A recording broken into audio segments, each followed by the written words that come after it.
Selanjutnya, saudara, harta orang tua dijual demi judi.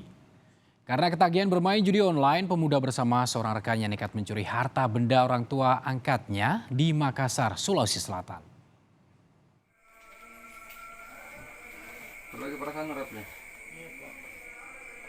Tengah tertidur pulas bersama temannya, Ramadan tidak berkutik saat ditangkap oleh tim Resmo Polsek Tamalan Rea. Pria berusia 27 tahun ini ditangkap di sebuah rumah di Kabupaten Takalar Minggu malam. Ramadan diduga mencuri sejumlah harta benda milik orang tua angkatnya. Tidak bekerja sendiri, Ramadan dibantu oleh rekannya yang ditangkap di tempat terpisah. Saat korban tengah mudik lebaran, pelaku membawa kabur harta benda korban seperti jam tangan dan sepeda motor. Semuanya dijual kembali untuk judi online. Setelah dikasihkan kepercayaan untuk menempati dan mengelola bahkan menggunakan beberapa fasilitas kendaraan, akhirnya dia salah gunakan. Karena apa?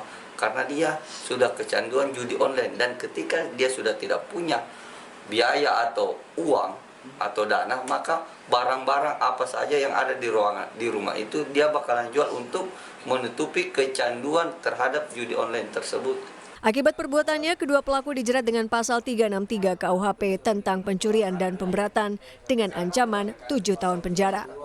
Asis Kompas TV, Makassar, Sulawesi Selatan.